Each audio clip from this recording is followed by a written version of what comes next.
जय श्री कृष्णा। हर हर महादेव। आप सभी का आपके अपने YouTube चैनल में स्वागत है। प्रिय भक्तों, आज हम श्री सत्यनारायण भगवान की कथा का श्रवण करेंगे। आइए गणपति का ध्यान करते हुए प्रेम से बोलिए श्री सत्यनारायण भगवान की जय।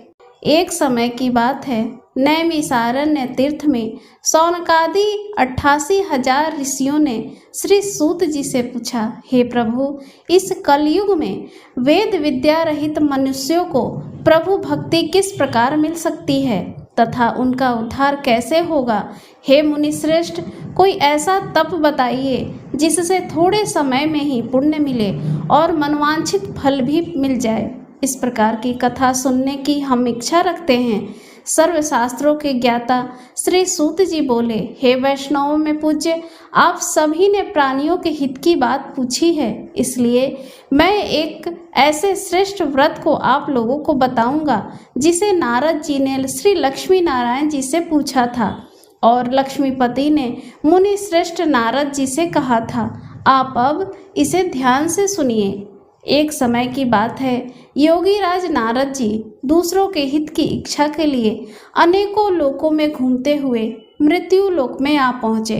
यहाँ उन्होंने अनेक योनियों में जन्मे प्रायः सभी मनुष्यों को अपने कर्मों द्वारा अनेकों दुखों से पीड़ित देखा। उनका दुख देख नारद जी सोचने लगे कि कैसा यत्न किया जाए जिसके करने से निश्चित रूप से मानव के दुखों का अंत हो जाए। इसी विचार पर मनन करते हुए वह विष्णु लोक में गए। वहाँ वह देवों के इस भगवान नारायण की स्तुति करने लगे, जिसके हाथों में शंख चक्र गदा और पद्म थे, गले में वरमाला पहने हुए थे। स्तुति करते हुए नारद जी बोले, हे भगवान, आप अत्यंत शक्ति से संपन्न हैं। मन तथा वाणी भी आपको नहीं पा सकती है। आपका आदि मध्य तथा अंत नहीं है। निर्गुण स्वरूप सृष्टि के कारण भक्तों के दुख को दूर करने वाले आपको मेरा प्रणाम है। नारद जी की स्तुति सुन विष्णु भगवान बोले, हे मुनिश्रेष्ठ, आपके मन में क्या बात है? आप किस काम के लिए पधारे हैं, उसे निसंकोच कहो। इस पर नारद मुनि बोले कि मृत्यु लोक में अनेक योनियों में जन्मे मनुष्य अपने कर्मों के द्वारा अनेकों दुख से दुखी हो रहे हैं। हे नाथ, आप मुझ पर दया रखते हैं तो बताइए कि वो मनुष्य थोड़े प्रयास से ही अपने दुखों से कैसे छुटकारा पा सकते हैं। श्री हरि बोले, हे नारद, मनुष्यों की भलाई के लिए तुमने बहुत अच्छी बात पूछी है, जिसके करने से मनुष्य मोह से छूट जाता है। वह बात मैं कहता हूँ, उसे सुनो। स्वर्ग लोक व मृत्यु लोक दोनों में एक अत्यंत दुर्लभ व्रत है जो पुण्य देने वाला है। आज प्रेमवश होकर मैं उसे तुमसे कहता हूँ। श्री सत्यनारायण भगवान का यह व्रत अच्छी तरह विधान पूर्वक करके मनुष्य तुरंत ही यहाँ सुख भोग कर मरने पर मोक्ष पाता है। श्री हरि के वचन सुन नारद जी बोले कि उस व्रत का फल क्या है और उसका विधान क्या है। यह व्रत किसने किया था, इस व्रत को किस दिन करना चाहिए, सभी कुछ विस्तार से बताइए। नारद जी की बात सुनकर श्री हरि बोले, दुख व शोक को दूर करने वाला यह व्रत सभी स्थानों पर विजय दिलाने वाला है। मानव को भक्ति व श्रद्धा के साथ शाम को श्री सत्यनारायण की पूजा धर्मपरायण होकर ब्राह्मणों व बंधुओं के साथ करनी चाहिए। भक्ति भाव से ही नैवेद्य, केले का फल, घी, दूध और गेहूं का आटा सवाया ले। गेहूं के स्थान पर साठी का आटा, शक्कर तथा गुड़ लेकर वह सभी भक्षण योग्य पदार्थों को मिलाकर भगवान को भोग लगाएं। ब्राह्मणों सहित बंधु बांधवों को भी भोजन कराएं। उसके बाद स्वयं भोजन करें। भजन कीर्तन के साथ भगवान की भक्ति में लीन हो जाएं। इस तरह से सत्यनारायण भगवान का यह व्रत करने पर मनुष्य की सारी इच्छाएं निश्चित रूप से पूरी होती हैं। इस कली काल अर्थात कलयुग में मृत्यु लोक में मोक्ष का यही एक सरल उपाय बताया गया है। इति श्री सत्यनारायण व्रत कथा का प्रथम अध्याय संपूर्ण। प्रेम से बोलिए श्री सत्यनारायण भगवान की जय। सूत जी बोले, हे ऋषियों, जिसने पहले समय में इस व्रत को किया था उसका इतिहास कहता हूँ, ध्यान से सुनो। सुंदर काशीपुरी नगरी में एक अत्यंत निर्धन ब्राह्मण रहता था। भूख प्यास से परेशान वह धरती पर घूमता रहता था। ब्राह्मणों से प्रेम करने वाले भगवान ने एक दिन ब्राह्मण का वेश धारण कर उसके पास जाकर पूछा, हे विप्र, नित्य दुखी होकर तुम पृथ्वी पर क्यों घूमते हो? दीन ब्राह्मण बोला, मैं निर्धन ब्राह्मण हूँ, भिक्षा के लिए धरती पर घूमता हूँ। हे भगवान, यदि आप इसका कोई उपाय जानते हो तो बताइए। वृद्ध ब्राह्मण कहता है कि श्री सत्यनारायण भगवान मनोवांछित फल देने वाले हैं, इसलिए तुम उनका पूजन करो। इसे करने से मनुष्य सभी दुखों से मुक्त हो जाता है। वृद्ध ब्राह्मण बनकर आए सत्यनारायण भगवान उस निर्धन ब्राह्मण को उस व्रत का सारा विधान बताकर अंतर्धान हो गए। ब्राह्मण मन ही मन सोचने लगा कि जिस व्रत को वृद्ध ब्राह्मण करने को कह गए हैं, मैं उसे जरूर करूँगा। यह निश्चय करने के बाद उसे रात में नींद नहीं आई। वह सवेरे उठकर सत्यनारायण भगवान के व्रत का निश्चय कर भिक्षा के लिए चला गया। उस दिन निर्धन ब्राह्मण को भिक्षा में बहुत धन मिला, जिससे उसने बंधु बांधवों के साथ मिलकर श्री सत्यनारायण भगवान का व्रत संपन्न किया। भगवान सत्यनारायण का व्रत संपन्न करने के बाद वह निर्धन ब्राह्मण सभी दुखों से छूट गया और अपने अनेक प्रकार की संपत्तियों से युक्त हो गया। उसी समय से वह ब्राह्मण हर माह इस व्रत को करने लगा। इस तरह से सत्यनारायण भगवान के व्रत को जो मनुष्य करेगा वह सभी प्रकार के पापों से छूटकर मोक्ष को प्राप्त होगा। जो मनुष्य इस व्रत को करेगा वह भी सभी दुखों से मुक्त हो जाएगा। सूत जी बोले कि इस तरह से नारद जी से नारायण जी का कहा हुआ श्री सत्यनारायण व्रत को मैंने तुमसे कहा। हे विप्रो, मैं अब क्या कहूँ? ऋषि बोले, हे मुनिवर, संसार में उस विप्र से सुनकर और किस किस ने इस व्रत को किया, हम सब इस बात को सुनना चाहते हैं। इसके लिए हमारे मन में श्रद्धा का भाव है। श्री सूत जी बोले, हे मुनियों, जिस जिसने इस व्रत को किया है वह सब सुनो। एक समय वही विप्र धन व ऐश्वर्य के अनुसार अपने बंधु बांधवों के साथ इस व्रत को करने को तैयार हुआ। उसी समय एक लकड़ी बेचने वाला बूढ़ा आदमी आया और लकड़ियां बाहर रखकर अंदर ब्राह्मणों के घर में गया। प्यास से दुखी होकर वह लकड़हारा उनको व्रत करते देख विप्र को नमस्कार कर पूछने लगा कि आप यह क्या कर रहे हैं तथा इसके करने से क्या फल मिलेगा, कृपया मुझे भी बताएं। ब्राह्मण ने कहा कि सब मनोकामनाओं को पूर्ण करने वाला यह सत्यनारायण भगवान का व्रत है। इनकी कृपा से ही मेरे घर में धन धान्य आदि की वृद्धि हुई है। विप्र से सत्यनारायण व्रत के बारे में जानकर लकड़हारा बहुत प्रसन्न हुआ। चरणामृत लेकर वह प्रसाद खाने के बाद वह अपने घर गया। लकड़हारे ने अपने मन में संकल्प किया कि आज लकड़ी बेचने के बाद जो धन मिलेगा उसी से श्री सत्यनारायण भगवान का उत्तम व्रत करूंगा। मन में इस विचार को ले बूढ़ा आदमी सिर पर लकड़ियां रखकर उस नगर में बेचने गया जहां धनी लोग ज्यादा रहते थे। उस नगर में उसे अपनी लकड़ियों का दाम पहले से 4 गुना अधिक मिलता है।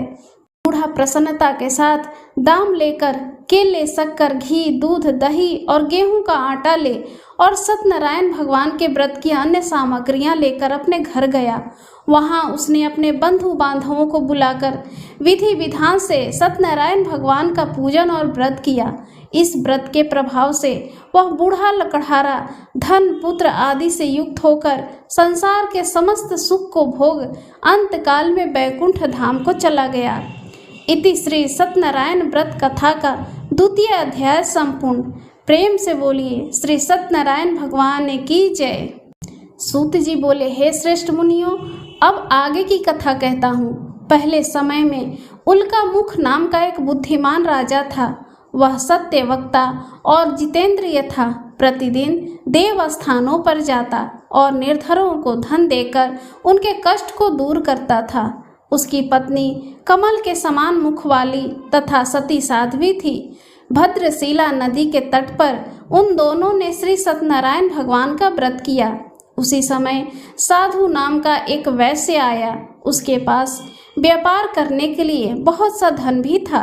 राजा को व्रत करते देखकर वह विनय के साथ पूछने लगा, हे राजन, भक्ति भाव से पूर्ण होकर आप यह क्या कर रहे हैं? मैं सुनने की इच्छा रखता हूँ, तो आप मुझे बताएं। राजा बोला, हे साधु, अपने बंधु बांधवों के साथ पुत्र आदि की प्राप्ति के लिए एक महाशक्तिमान श्री सत्यनारायण भगवान का व्रत व पूजन कर रहा हूँ। राजा के वचन सुन साधु आदर से बोला, हे राजन, मुझे इस व्रत का सारा विधान कहिए। आपके कथनानुसार मैं भी इस व्रत को करूँगा। मेरी भी संतान नहीं है और इस व्रत को करने से निश्चित रूप से भी मुझे संतान की प्राप्ति होगी। राजा से व्रत का सारा विधान सुन व्यापार से निवृत्त हो वह अपने घर को गया। साधु वैश्य ने अपनी पत्नी को संतान देने वाले इस व्रत का वर्णन कह सुनाया और कहा कि जब मेरी संतान होगी तब मैं इस व्रत को करूँगा। साधु ने इस तरह के वचन अपनी पत्नी लीलावती से कहे। एक दिन लीलावती पति के साथ आनंदित हो सांसारिक धर्म में प्रवृत्त होकर सत्यनारायण भगवान की कृपा से गर्भवती हो गई। 10वें महीने में उसके गर्भ से एक सुंदर कन्या ने जन्म लिया। दिनों दिन वह ऐसे बढ़ने लगी जैसे कि शुक्ल पक्ष का चंद्रमा बढ़ता है। माता पिता ने अपनी कन्या का नाम कलावती रखा। एक दिन लीलावती ने मीठे शब्दों में अपने पति को याद दिलाया कि आपने सत्यनारायण भगवान के जिस व्रत को करने का संकल्प किया था उसे करने का समय आ गया है, आप इस व्रत को करिए। साधु बोला कि हे प्रिय, इस व्रत को मैं उसके विवाह पर करूँगा। इस प्रकार अपनी पत्नी को आश्वासन देकर वह नगर को चला गया। कलावती पिता के घर में रह वृद्धि को प्राप्त हो गई। साधु ने एक बार नगर में अपनी कन्या को सखियों के साथ देखा तो तुरंत ही दूत को बुलाया और कहा कि मेरी कन्या के योग्य वर देख कर आओ। साधु की बात सुनकर दूत कंचनपुर नगर में पहुंचा और वहां देखभाल कर लड़की के सुयोग्य वाणिक पुत्र को ले आया। सुयोग्य लड़के को देख साधु ने बंधु बांधवों को बुलाकर अपनी पुत्री का विवाह कर दिया। लेकिन दुर्भाग्य की बात ये कि साधु ने अभी भी श्री सत्यनारायण भगवान का व्रत नहीं किया। इस पर श्री भगवान क्रोधित हो गए और श्राप दिया कि साधु को अत्यधिक दुख मिले। अपने कार्य में कुशल साधु बनिया जमाई को लेकर समुद्र के पास स्थित होकर रत्नासारपुर नगर में गया। वहां जाकर दामाद ससुर दोनों मिलकर चंद्रकेतु राजा के नगर में व्यापार करने लगे। एक दिन भगवान सत्यनारायण की माया से एक चोर राजा का धन चुराकर भाग रहा था। उसने राजा के सिपाहियों को अपना पीछा करते देख चुराया हुआ धन वहां रख दिया जहां साधु अपने जमाई के साथ ठहरा हुआ था। राजा के सिपाहियों ने साधु वैश्य के पास जाकर राजा का धन पड़ा देखा तो वह ससुर जमाई दोनों को बांधकर प्रसन्नता से राजा के पास ले गए और कहा कि उन दोनों चोरों को हम पकड़ लाए हैं, आप आगे की कार्रवाई की आज्ञा दें। राजा की आज्ञा से उन दोनों को कठिन कारावास में डाल दिया गया और उनका सारा धन भी छीन लिया गया। श्री सत्यनारायण भगवान के श्राप से साधु की पत्नी भी बहुत दुखी हुई। घर में जो धन रखा था उसे चोर चुरा कर ले गए। शारीरिक तथा मानसिक पीड़ा व भूख प्यास से अति दुखी हो अन्न की चिंता में कलावती के ब्राह्मण के घर गई। वहां उसने श्री सत्यनारायण भगवान का व्रत होते देखा, फिर कथा भी सुनी। वह प्रसाद ग्रहण कर वह रात को घर वापिस आई। माता ने कलावती से पूछा कि हे पुत्री, अब तुम कहाँ थी, तेरे मन में क्या है? कलावती ने अपनी माता से कहा, हे माता, मैंने एक ब्राह्मण के घर में श्री सत्यनारायण भगवान का व्रत देखा है। कन्या के वचन सुन लीलावती भगवान के पूजन की तैयारी करने लगी। लीलावती ने परिवार व बंधुओं सहित श्री सत्यनारायण भगवान का पूजन किया और उनसे वर मांगा कि मेरे पति तथा जमाई शीघ्र घर वापस आ जाएं। साथ ही यह भी प्रार्थना की कि हम सब का अपराध क्षमा करें। श्री सत्यनारायण भगवान इस व्रत से संतुष्ट हो गए और राजा चंद्रकेतु को सपने में दर्शन देकर कहा, हे राजन, तुम उन दोनों वैश्यों को छोड़ दो और तुमने उनका जो धन लिया है उसे वापस कर दो। अगर ऐसा नहीं किया तो मैं तुम्हारे धन, राज्य व संतान सभी को नष्ट कर दूंगा। राजा को यह सब कहकर वह अंतर्धान हो गए। प्रातःकाल सभा में राजा ने अपना सपना सुनाया।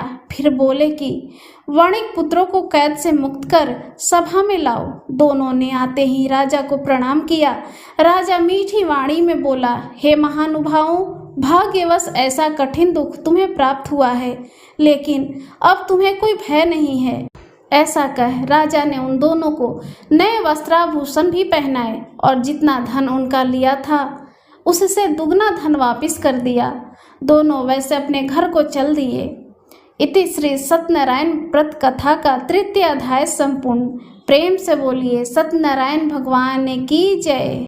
सूत जी बोले, वैश्य ने मंगलाचार कर अपनी यात्रा प्रारंभ की और अपने नगर को चल दिए। उनके थोड़ी दूर जाने पर एक दंडी वेशधारी श्री सत्यनारायण ने उनसे पूछा कि हे साधु, तेरी नाव में क्या है? अभिवाणी वणिक हंसता हुआ बोला, हे दंडी, आप क्यों पूछते हो? क्या धन लेने की इच्छा है? मेरी नाव में तो बेल व पत्ते भरे हुए हैं। वैश्य के कठोर वचन सुनकर भगवान बोले, तुम्हारा वचन सत्य हो। दंडी ऐसे वचन कहकर वहां से दूर चले गए। कुछ दूर जाकर समुद्र के किनारे बैठ गए। दंडी के जाने के बाद साधु वैश्य ने नित्य क्रिया के पश्चात नाव को ऊंची उठते देखकर अचंभा माना और नाव में बेल पत्ते आदि देखकर मूर्छित हो जमीन पर गिर पड़ा। मूर्छा खुलने पर वह अत्यंत शोक में डूब गया। तब उसका दामाद बोला कि आप शोक न मनाएं, यह दंडी का श्राप है, इसलिए हमें उनकी शरण में जाना चाहिए, तभी हमारी मनोकामना पूरी होगी। दामाद की बात सुनकर वह दंडी के पास पहुंचा और अत्यंत भक्ति भाव नमस्कार करके बोला, मैंने आपसे जो असत्य वचन कहे उसके लिए मुझे क्षमा कर दें। ऐसा कहकर महान शोकातुर होकर रोने लगा। तब दंडी भगवान बोले, हे वणिक पुत्र, मेरी आज्ञा से बार बार तुम्हें दुख प्राप्त हुआ है, तू मेरी पूजा से विमुख हुआ। साधु बोला, हे भगवान, आपकी माया से ब्रह्मा आदि देवता भी आपके रूप को नहीं जानते, तब मैं अज्ञानी कैसे जान सकता हूँ? आप प्रसन्न होइए, अब मैं सामर्थ्य के अनुसार आपकी पूजा करूँगा। मेरी रक्षा करो और पहले के समान नौका में धन से भर दो। साधु वैश्य के भक्ति पूर्वक वचन सुनकर भगवान प्रसन्न हो गए और उसकी इच्छा अनुसार वरदान देकर अंतर्धान हो गए। ससुर जमाई जब नाव पर आए तो नाव धन से भरी हुई थी। फिर वही अपने अन्य साथियों के साथ सत्यनारायण भगवान का पूजन कर अपने नगर को चल दिए। जब नगर के नजदीक पहुंचे तो दूत को घर पर खबर करने के लिए भेज दिया। दूत साधु की पत्नी को प्रणाम कर कहता है कि मालिक अपने दामाद के सहित नगर के निकट आ गए हैं। दूत की बात सुन साधु की पत्नी लीलावती ने बड़े हर्ष के साथ सत्यनारायण भगवान का पूजन कर अपनी पुत्री कलावती से कहा कि मैं अपने पति के दर्शन को जाती हूँ, तू कार्य पूर्ण कर शीघ्र आ जा। माता के ऐसे वचन सुन कलावती जल्दी में प्रसाद छोड़कर अपने पति के पास चली गई। प्रसाद की अवज्ञा के कारण श्री सत्यनारायण भगवान रुष्ट हो गए और नाव सहित उसके पति को पानी में डुबो दिया। कलावती अपने पति को वहां ना पाकर रोती हुई जमीन पर गिर गई। नौका को डूबा हुआ देख वह कन्या को रोता देख साधु दुखी होकर बोला कि हे प्रभु, मुझसे तथा मेरे परिवार से जो भूल हुई है उसे क्षमा करें। साधु के दीन वचन सुनकर श्री सत्यनारायण भगवान प्रसन्न हो गए और आकाशवाणी हुई, हे साधु, तेरी कन्या मेरे प्रसाद को छोड़कर आई है, इसलिए उसका पति अदृश्य हो गया है। यदि वह घर जाकर प्रसाद खाकर लौटती है तो उसे उसका पति अवश्य मिलेगा। ऐसी आकाशवाणी सुन कलावती घर पहुंचकर प्रसाद खाती है और फिर आकर अपने पति के दर्शन करती है। उसके बाद साधु अपने बंधु बांधवों सहित श्री सत्यनारायण भगवान का पूजन विधि विधान से करता है। इस लोक का सुख भोग वह अंत में स्वर्ग को जाता है। इति श्री सत्यनारायण व्रत कथा का चतुर्थ अध्याय संपूर्ण। प्रेम से बोलिए श्री सत्यनारायण भगवान की जय। सूत जी बोले, हे ऋषियों, मैं और भी एक कथा सुनाता हूँ, उसे भी ध्यान पूर्वक सुनो। प्रजा पालन में लीन तुंगध्वज नाम का एक राजा था। उसने भी भगवान का प्रसाद त्याग कर बहुत ही दुख का सामना किया था। एक बार वन में जाकर वन्य पशुओं को मारकर वह बड़ के पेड़ के नीचे आया। वहां उसने ग्वालों की भक्ति भाव से अपने बंधुओं सहित सत्यनारायण भगवान का पूजन करते देखा। अभिमानवश राजा ने उन्हें देखकर भी पूजा स्थान पर नहीं गया और ना ही उसने भगवान को नमस्कार किया। ग्वालों ने राजा को प्रसाद दिया, लेकिन उसने वह प्रसाद नहीं खाया और प्रसाद को वहीं छोड़ वह अपने नगर को चला गया। जब वह नगर पहुंचा तो वहां सब कुछ तहस नहस हुआ पाया, तो वह शीघ्र ही समझ गया कि यह सब भगवान ने ही किया है।